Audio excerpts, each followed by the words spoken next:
Something I was always obsessed with was the way that the brain played a role in sports. I have some athletes who tell me, oh, I play this tablet game and that's going to improve my decision making. What can I do to make the most out of this time training by myself? The amount of decisions you have to make at such a fast speed is incredible. And then you get 20 and you're like, this is all I've done. I'm tired of this. Welcome back to the NeuroVision Edge podcast, where elite performance meets science. Today's guest, Brett Johnson, is the CEO and co-founder of Switched On, a platform at the intersection of neurotechnology, movement, and mindset. His mission is simple but powerful. He wants to help other humans operate at their highest potential, and not just physically, but cognitively and emotionally, which would be the most efficient way to train. Under his leadership, Switched On has become a really well-known and innovative performance app with platforms all across the world, used by athletes, coaches, and even special force operators and top corporate teams to sharpen focus, improve decision-making, and train the brain under pressure. Even though he is really well known for Switched On, maybe not so well known fact is he actually was an athlete for many years. He played soccer professionally. So I think that's where I want to unpack and get kind of your story, your origin story of how playing soccer led you to your career choice today, or if it even had anything to do with leading you into the neuroscience field. Yeah, it absolutely had a huge impact on it. Growing up, I was always obsessed with playing sports. Ended up finding a love for playing soccer. Went on to play in college at like a small D3 school. In college is where I really found a love for neuroscience because of my sporting experience. So something I was always obsessed with was the way that the brain played a role in sports. A big thing for me that always stood out was like when you perform so well in practice, but then it doesn't transfer over to games. It's like obviously the physical skills are there, but like there's something else going on that's preventing me from performing my best during games. Got into the field of neuroscience, fell in love with it. And then at the same time, I decided to pursue a career in professional soccer. So going to like a small D3 school, it wasn't like I was being like drafted or anything.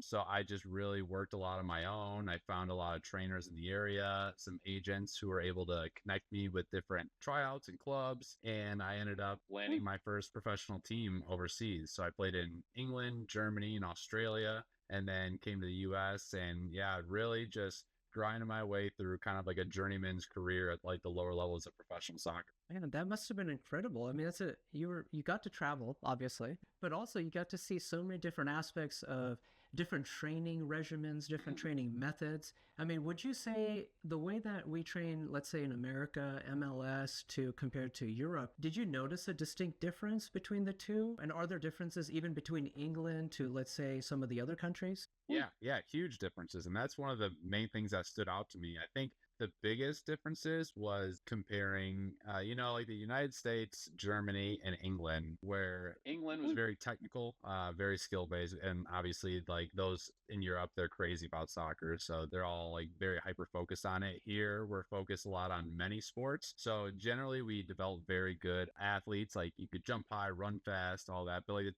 soccer is a very technical sport. The European countries focus a lot on that. And then Germany specifically is very well known for being sort of innovators in the space of neuroscience-based training. I got to Germany and not speaking the language, I kind of had to like figure out what the coaches were telling me to do. But like right away, we were doing drills where, you're wearing an eye patch, or like they had like the reaction light systems, and you're doing like very different types of training that, having my neuroscience background, I was like, this makes a lot of sense. I did a lot of training of my own, so I took a lot of these concepts and I was always like, what is the most efficient way to train? Like, what can I do to maximize my time training? And seeing all these differences, it did give me good blends of what works and what doesn't.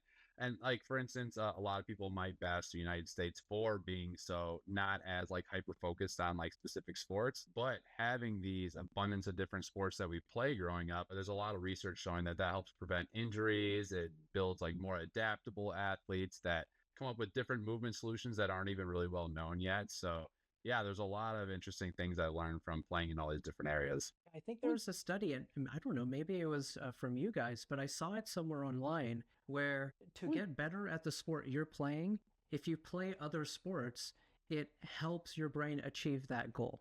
Just by playing other sports, you actually end up getting better at your sport, and allows that neuromotor pattern to function in maybe a little different way. It's neat because most people think, let's just focus on one sport. Let's just train, let's say soccer, soccer, soccer. But in order to give your body a chance to do something different, be able to adapt, you actually should play multiple sports, and that will make you better at playing soccer. Yeah, absolutely. And especially at the younger ages too. I feel like a lot of it kind of leads to, not a lot of it, but part of it is kind of deals with like burnout. You're just known as like a soccer prodigy at when you're 6 years old. You might just play that all your life, and then you get to 20, and you're like, this is all I've done. I'm tired of this. But part of it's the burnout. Part of it's like the adaptability and like just the different movement skills and cognitive skills that you develop from playing these different sports. So it's definitely a interesting perspective. And I think a lot of these countries, like, they're learning from each other too. Even when I brought up different concepts to teams, they would be very interested in. Everyone's open to learn, and I feel like that's huge for just helping everybody get better. Yeah, everyone's trying to find that little competitive edge, right? Little improvement we can make. When you said something earlier, it kind of struck me about the being able to play well under pressure, right? Not just playing well in practice and not just playing well when the stakes are not high, but being able to play under pressure. There's a lot of energy and a lot of research being done on the psychology and the mental aspect and framing your mind. But I would say not as much maybe on the cognitive decision making and the cognitive skills. Do you see that in your realm as well? I don't know if I see one of them more, but yeah, there's definitely those two aspects to it, right? Like the psychological aspect of, do you perceive this situation as being a threat or a challenge? And using different tactics to help people feel like this is a challenge, like this isn't going to hurt my self-worth if I lose this game, which is what happens when you're in these big matches. You're like, everyone's so invested that you feel like there's such high stakes that it makes you feel like it's just too much to handle, instead of like, wow, I actually get the opportunity to play on this stage for these stakes, right? Like there's a lot of different like framing and like self-talks, like the psychological aspect. While I was getting my degree in neuroscience, that was my main focus, was performing under pressure. And that's where I got a lot into more of the cognitive aspects of it. So a lot of it deals with attention. So once you get past the psychological part, it's like, where are you focusing your attention while you're competing on this stage? So the ideal goal is to focus on external relevant information, where it's like, what am I supposed to be doing right now in this moment to help my team succeed? Where it's external irrelevant information like the crowd, then you're missing the important information on the field or on the ice or where you're performing. And then if it's internally, you're overly focused on your motor movements, which makes them rigid and slow. A lot of it, like the cognitive aspect, does come down to attention and visual motor control, which it might be biased because I'm so focused on it, but that is where I've done a lot of my research and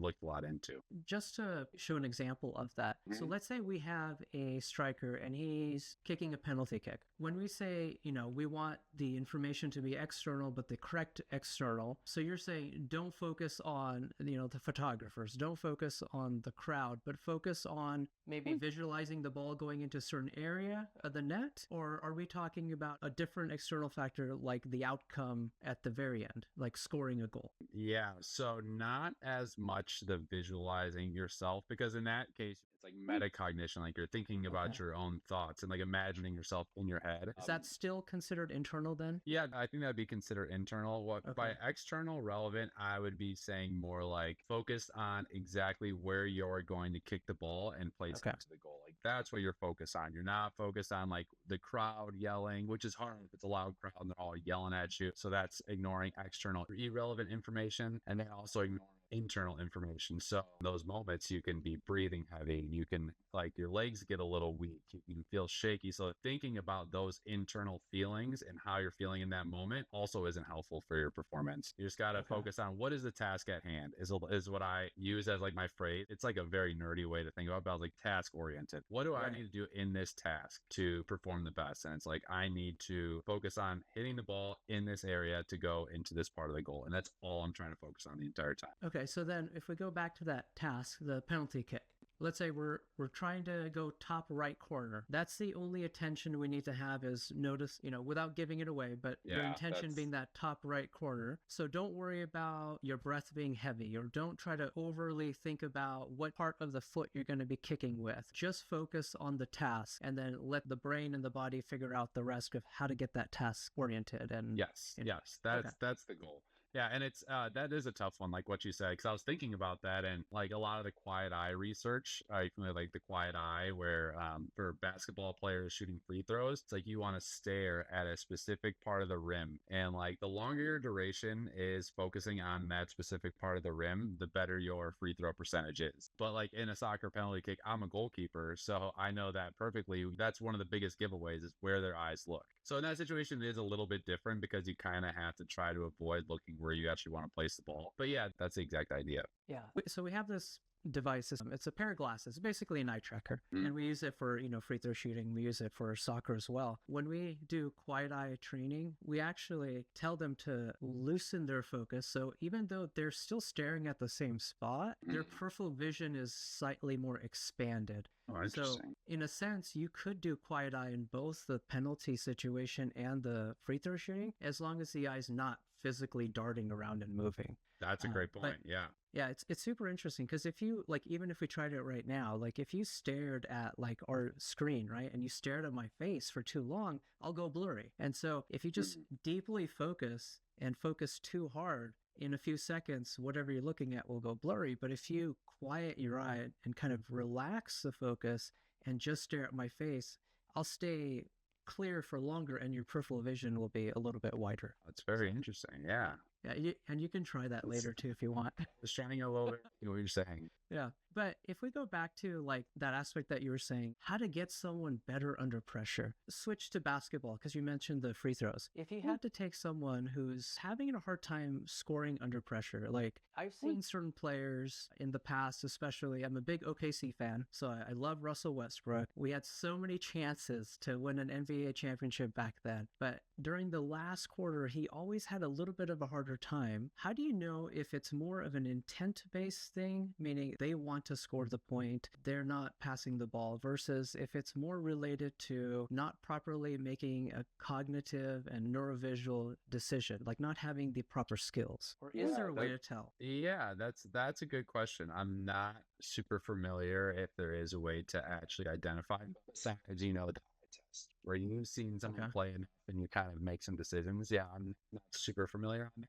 But if there is a way, I'd be very interested in learning about that as well. Well, how would you coach someone like that? Say, okay, you're now brought on to their team to make this one person better under pressure situations. Using neuroscience and everything that you know, how would you train them? I think one of the key things and one of the big misconceptions is that you want to try to have athletes get rid of that pressure. Like when these pressure situations, when the game means more and there's more on the line, you naturally get more anxiety. A lot of people are like, I need to get rid of this. These butterflies in your stomach, I need to get rid of them. But that is what makes these moments special, and it can actually be used as like a source of energy, which gives you the ability to perform at levels that you couldn't without that anxiety. The goal for me is to get people used to performing with these feelings of anxiety. And what a lot of research shows, what's interesting too, is training doesn't exactly have to mimic the pressure-filled game situations. Let's say you want high school athletes who's performing at a big stage or a big crowd they're not used to. They don't have to practice in front of a big crowd to get better at performing with the same anxiety they'd feel in front of a big crowd. You just need to get those levels of anxiety to that level and to mimic those feelings during training, which you can do in a lot of different ways. So you can add rewards, you can add punishments, you can make the training more intense in different ways. So like Rob Gray, one of our advisors, I'm not sure if you're familiar with him. He does a lot of work with performing under pressure. And the key is to like find things that actually elicit true anxiety. Like they really don't want, especially if it's like a punishment, it's something that they really don't want without being cruel, obviously. So like a good one he does is the loser would have to give a speech in front of the team for 1 minute on a certain topic. And on top of that, they have to pick another teammate to join them in that speech. So first of all, they don't like public speaking. And second of all, now they have to pick one of their teammates. So they're really not trying to lose this match in training. And they get those feelings like, oh man, I really don't want, this is very important to me. And that is the type of training I would do it in, like try to like periodize it a bit. So like obviously you don't want to train like that the day before a game because you're exhausted. It's very exhausting. But sprinkling that into your training regimen, I feel like it's something that's not done enough and is really, really useful from what the research shows to improving performance under pressure. So the key would be train the way the actual game will play. So create that pressure in a training session. I know HRV is used a lot. Would it be one way you can mimic a similar output? Heart rate variability? Yeah. Do you see heart rate changes during anxiety? Yeah, so, that is one. That's a good way to measure it. Yeah, so you can measure it by that. You can do the subjective perceived exertion scale. There's a lot of like subjective ones you could do. Obviously, yeah, if you have like a heart rate monitor or like one of like the tracking vests, you could use some of those metrics. Yeah, all of them are useful to kind of like measure approximately what that level of anxiety is in the athletes. Is there a benefit in measuring this objective type data during high pressure situations to recreate it? Yeah, I 100% believe that. I think that's a great way to approach it. If you're a team who does have to wear these heart rate monitors, you put them in these high pressure games, you utilize that data, and then, if you play on Saturdays, maybe Wednesdays, your high intensity training session, during that training session, you're like, I want to mimic those type of physiological symptoms on this day to help them prepare for those types of high pressure situations. Yeah, I think that's a great idea. Yeah, that was one of my key takeaways from your course that I did, the certification course. And what I loved was the transition from building a foundation, going into not only theory about internal, external thoughts like we talked about before, and outcome specific goals, but then into training more like a game-like fashion, meaning making it so that transfer effect is better. What you're doing cognitive skill-wise actually makes a difference out on the field or on the court. Versus I have some athletes who tell me, oh, I play this tablet game and that's going to improve my decision making. It's a tough sell to say that the tablet game will directly cause you to play better basketball and make better basketball decisions or soccer decisions. Mm-hmm. Yeah, that's exactly it. And it's an easy sell for people, right? It's like all you have to do is sit at home on your couch and play this tablet game. And it's going to make you better in decision making in sports. But it's pretty clear from the research that there isn't a whole lot of evidence of that actual transfer effect. Essentially, you get better at the game you're playing, but not at the sport you're trying to improve at. But also, the sport doesn't have to be the exact same thing every time. That's where like the idea of representative learning design that we talked about in there is just core principles that you want to include into your training that you can manipulate at different levels. So like the perception action coupling, like how well is like the decision making aspect compared to games. You can make it harder, you can make it easier depending on like what you're trying to focus on and like the physical movements you're performing. You obviously don't want to be sitting at a desk moving your thumbs, but you also don't have to be doing the exact physical movements. You can make them harder with weights. You can make them easier with reduced movements. So having those core principles is like a good way to structure it in a way that's going to help you actually transfer to better performance. It just makes sense when you really foundationally think about it too. If you're sitting and just playing a game on the iPad, I mean, you're not moving around, you're not being dynamic, you're not moving your eyes, your body, your head, so you're not integrating the whole system while you're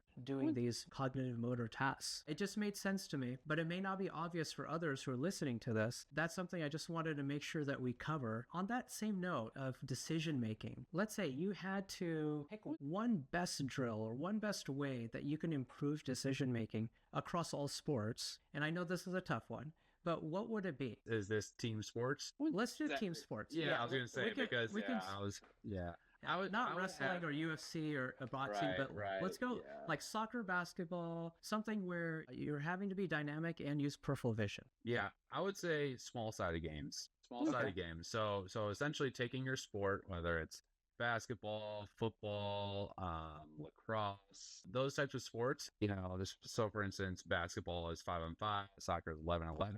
Put it in a more confined space and potentially reduce the number of people in there. So you're getting more reps, you're touching the ball more, you're making more decisions, You're having to process information faster. So like in a soccer field, the field's huge. There's 11 players. You shrink that in half. The amount of decisions you have to make at such a fast speed is incredible. And that's where like in the book Outliers, they talk a lot about like why the players in Brazil are so good. And a lot of that comes because they play, I forgot actually what it's called. It's essentially like indoor soccer, which is like there's walls, so there's no out of bounds, so you don't have those time lapses where you're getting the ball, throwing it in. So it's such a fast pace. You get so many touches. You're making so many decisions that it just gives you so many more reps, and it makes the game feel slower, and you develop those skills so much faster. Yeah, I see indoor soccer taking off a lot, at least in the US. So do you see a benefit for soccer players who are up and comers to also do a little bit of indoor soccer on off season? Yeah. Oh, yeah. Absolutely. Get inside, play,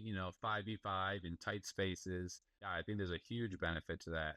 And I think that's essential. That's awesome. Do you currently train athletes, or are you focused more on training coaches right now? Yeah, unfortunately, I'm not training a whole lot of athletes right now. I do get some inquiries because I was a goalkeeper. So like, hey, do you do any goalkeeping lessons or private training? And I will do it on occasions, but mostly I've been focused on training coaches with the certification coach and just improving the entire business. So yeah, it's been a little taxing, but I would love to get back to coaching someday. Yeah, I love the Switched On app. I mean, I've only been using it this year, but already we've used it with so many athletes and just such great feedback. And I was wondering what sparked you to start that app, and what did it take to actually get it from ground zero, in your mind, to actually out there and having so many people use it now? Yeah, it's a great question. So it really started with me not having a lot of resources or like teams or training facilities around me. So I had to do a lot of individual training. And I was always looking, I was just online figuring out how to create programs. What can I do to make the most out of this time training by myself? And then as I got to Germany, that's where I got first introduced like the reaction lights. And I was thinking about my individual training, and I was like, man, the one thing that's really missing from it is everything is pre-planned. I set up my cones, I shuffle them, I do my agility drills, but I know what I'm going to do beforehand every single time. Then I get into games and I'm always like focused externally, reacting and making decisions based off of external information. And I was like, these things give me that way to do that by myself. Obviously, I didn't have thousands of dollars to buy those. So my initial idea was after practice, they're like the lights are still going. I was like, yeah, can you keep those on for a little bit? And I took my phone out and I just recorded them, like a video recording. So I went and trained on my own. I just set up my phone and I just reacted to the video recording. Obviously, after a while, I got to I knew the pattern. So I was like, okay, this isn't going to work. I need another idea. But there's like people at the park who were like, hey, what is that app? Like, can I buy that from you? And I was like, it's a video. I'll just send it to you. I'll put it on YouTube or something. So that's when I got the idea. I'm like, wow, there are other people who are kind of looking for this solution. And then before actually like pursuing it properly as like a business, I went to a couple of my neuroscience professors. One of my old goalkeeping coaches was Jim Layton. He was a former goalkeeper at Manchester United. Like a lot of these higher profile coaches. And I was like, hey, what do you think about this idea from a science perspective, from a practical coaching perspective? Is this just a fad? Is it just because I think it's fun, or is there actually science that's backing it? And this was 5-6 years ago. So it's still pretty new right now, but even then, it was very new. But I know a lot of my professors were like, hey, they're doing this in a lot of fields, whether it's sports or rehabilitation or active aging. And they're showing that this type of training that better represents real life scenarios by combining both physical and cognitive components better improves specific physical skills, cognitive skills, and has greater transfer to actual performance in real life. So I was like, oh, well, yeah, this is a no-brainer. I should definitely pursue this. And then, having only a science background and kicking a ball for a living, I had no idea how to make an app. So I was just networking, calling people, hey, do you know how to build an app? Do you know how to build? So it took a long time to like actually get it built. Luckily, I came across my co-founder, Madhur. So he's our CTO, and he's the one who helped actually build the app. I kind of told him about it. He's a big soccer fan. So he's like, I love the idea. We're both Chelsea fans, so we're pumped right now because of the Club World Cup. Yeah, and he is like, yeah, let's do this. Let's build this. So that's kind of who helped me get this started. And from there, it's just grinding. That's amazing. Yeah, and it makes sense. I mean, we're trying to make the training more game-like, right? And so if you don't know what's coming, if you can program it with an app or with different reaction lights, then that can force the brain and body and visual system to be more active, engaged, and externally focused. So yeah, it's great. So you were still actively playing soccer when you came up with that idea. Yeah, so I was actually on a trial with a team in Richmond, the Richmond Kickers, and so it was like a professional trial preseason, and I kept showing up to practice and like our trial matches, and like eyes were bloodshot.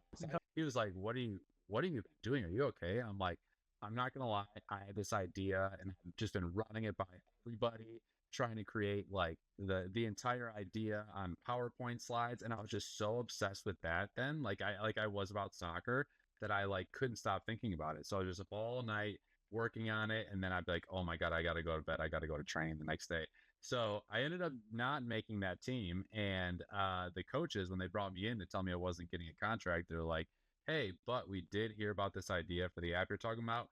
We think that's brilliant. If you build that, let us know. We will help you get the word out for that." So they're some of like our biggest sponsors who helped get the idea off the ground. Like the goalkeeping coach, Adrian Clulo, he was fantastic, posted videos with it. And yeah, so that's kind of how and then that's when I slowly made that transition where I was like, I think I'm starting to feel more passionate about this. I only have so many years left of playing soccer anyways. I think this is the right time to make that transition. Yeah, it makes sense. I mean, you're so passionate about it. If you are willing to stay up, if you're willing to do what it takes to make that dream come true, it sounds like that's probably more of your passion than the soccer was. It did. That's when I realized it too, because it's such a hard thing to give up when Yeah. your identity is really wrapped up in something like that. It was hard for me to give it up. I did still love playing some days, but it wasn't like before where I was like, I cannot wait to get up tomorrow just to train for 4 to 6 hours. Like I used to love it, and everyone was like, "How do you love doing that so much?" I'm like, I don't know. I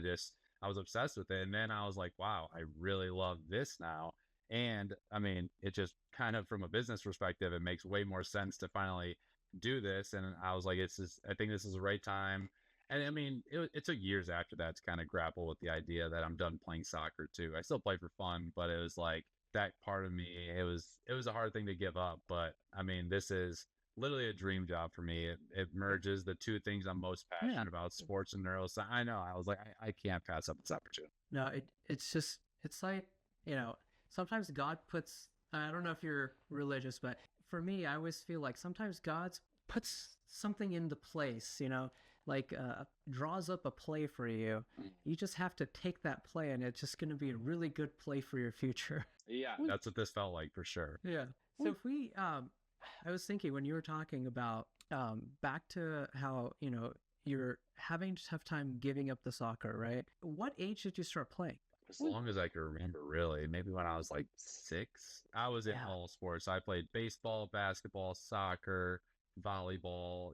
My parents had me in all these sports growing up. That's all I Okay. was doing all the time. And then it was my freshman year, or no, my junior year of high school that I just solely focused on soccer. So until then, I was always like a 3-sport athlete, typically basketball, baseball, and soccer. And soccer was always your biggest passion out of all the sports. I wouldn't say always. I really liked baseball for a while, and then I really liked basketball for a little bit, and then I think I was a field player in soccer, and then I transitioned to playing goalkeeper. And I don't know if it was a mixture of me loving it and just me being naturally good at it that Yeah. made me love it more. Yeah. I feel like going out, I would rather go out right now and play basketball than to go play in a pickup league and play goalkeeper because it's a very slow position. But I think just I loved the training. I loved the training for goalkeeping. I loved being able to show up in those big moments in games. And yeah, I think I was just naturally built for it with, tall, lanky, love to jump and cut. And yeah, so And with your three-sport background, you're already athletic. exactly. Yeah. And even going over to Europe, like we talked about earlier, that was one thing that they're always very impressed with, like my hand-eye coordination. Like they're like, just seeing that, especially like their field players and stuff, you throw them a ball and like they almost will never catch it. They'll do anything to try to trap it or do something else. Where like all the players on our team know how to catch a ball and have very good hand-eye coordination. So that was definitely a benefit, like going overseas. They typically did like American goalkeepers. not a big fan of American outfield players, but like American goalkeepers in particular, because that's kind of how we were growing up playing all these sports that have similar demands. So that's kind of how I stuck with it and just was obsessed with trying to be the best at it that I could. Do you have any kids yet? Do you mind me asking? I do not, no, not yet. Okay. Just a dog. So I'm thinking more in the, I'm a parent. And so I'm thinking in the perspective of parent, like if I want my child to be, really good at a sport, because if they're good at a sport, obviously it builds self-confidence. And then there's the aspect of they actually enjoy it more, kind of like how you enjoyed soccer a little bit more because you were so good at goalkeeping. So if we wanted to make a child, let's say between ages 10 to 14, right before high school, if we wanted to maximize their performance on the field for, let's say, soccer in this example, when would you start training cognitive and neurovisual type training? Like, would you be doing more just like 3 sports, having them just being athletic, hand-eye coordination things that develop naturally just by playing? Or would you have them actually kind of transition into doing some cognitive motor training? Yeah, I would typically have them doing like cognitive motor training, like types of training, as soon as they have efficiency of the skill where they are not going to injure themselves and they are able to perform it at a game speed without any cognitive demands. So like if you're, a basic skill, like you're training a kid who's training for basketball. And let's say this like a one-on-one training scenario, because if you have multiple people, typically you could do a lot with the people to like the small side of the games example. But if you're training with someone, as long as you can dribble the ball at game speed, and like change directions with it, you kind of want to get those elements of decision making, unpredictability, external focus in as early as you can. And that's what a lot of the research with Rob Gray and them is showing as well, is you want to do that as early as you possibly can, when you're not going to injure yourself and you have enough. And this is kind of like the blurry one, is like you have enough efficiency where it feels almost like an eye test to me still, which I think they're trying to find better ways to measure it. But like you see someone using technique that is clearly not efficient way to do it, you don't want to start overloading them with these cognitive demands. But right when they have a grasp on it, and obviously everybody looks a little different with the way that they move. So no one's going to have like this that you talked about earlier with golf. No one's going to have like the perfect technique. But once it's something that feels good enough, it's just so helpful to start incorporating these elements of decision making, unpredictability, external focus. It helps to, just develop a more well-rounded athlete. Because, most athletes, and I think there's research to prove this, that just by playing the sport, you'll get to a certain level, like you'll get better. But then at some point, if your competition is not better than you, or if you're not changing that demand, then you'll plateau, right? So this could be one way that we can, help with plateauing, given the circumstance that you may not be able to travel to a different school that may have different players or different playing styles. Yeah. I'm not familiar with the specific research, but the concept makes complete sense, right? Like you can't just keep playing with the same players at the same level you over and over and expect to see significant gains. And that's why you train, right? Like you manipulate demands in training to make it more difficult than the game. So when you go into the game, it's easier. That's like I feel like a good basic principle of like training. Yeah. Train harder than the game, so the game's easy, right? Exactly. And like focus on specific things, right? Like if you're playing a soccer game and you're bad dribbling with your left foot, you can't just focus on that. You have passing, you have defending, you have shooting, you have all these different things to worry about. So you go out and you train to focus on these one aspects, to overload it, to really try to ingrain that. And then obviously you want to bring them all together in a more, sports specific environment. But yeah, you need to spend time working on specific skills as well. And if we go now transition to the older athlete, let's say the one who wants to go D1, D2 college, kind of like you did, how would you have them structure their training? If, let's say they have a coach, they're doing all the physical stuff, they're doing all the agility training, but they wanted to incorporate some decision making and some cognitive motor training, how would you guide them in that approach? Yeah, it's hard to do like a blanket kind of approach, but I know it's so, position specific, goal specific. You got to know the athlete, what their abilities are, what they need to focus on, strengths, weaknesses, what sport they're playing. There's a lot. I know I mentioned in the course, now these exact numbers aren't coming to me, but like meta-analyses on like implementing cognitive motor training or like this cognitive focus training into your regimen, it's like, I'd have to look it up again, but it's like probably 2 to 4 times a week, 20 to 40 minutes per session for 6 to 12 weeks or something, like implementing it on a consistent basis in a progressive way, where you're like, a good way when everyone's like, oh, progressive, like what do you progress? Like the one I love to use is like the challenge point hypothesis, where it's like you want to perform a drill that you're successful at 7 to 8 times out of 10, or 70 to 80%. And then, if you do that drill again and you're at like 90%, now you need to change one of those factors. So, with the course on cognitive motor training, we talk about you can make the stimulus more cognitively challenging. You can change the positioning of it or use multiple stimuli to improve like peripheral vision. You can make the movement demands harder. You can put weights on. There's a lot of things for the specific sport. But yeah, you want to implement that type of training in, especially as you get older and you're at that age. Because really, as you get to that late high school, college, pros, that is one of the key differentiators is, your decision making, these cognitive abilities, quote unquote cognitive abilities, your vision, your decision making, things like that. So yeah, those definitely become more and more important to train at a higher level as you get older. At that high level, I mean, just like when you're at that level, I mean, everyone is pretty physically fit, right? Everyone's pretty agile. Otherwise, they would have never made it that far. So then the key differentiator is kind of what you're talking about is, what makes Messi so good compared to the others? Is it that he's running faster, or is it that he can just make quicker decisions by collecting information more efficiently, right? That quicker decision making. And it's not just his scan rate, right? Obviously, he scans quite a bit. They've done a lot of studies where he has a very high frequency of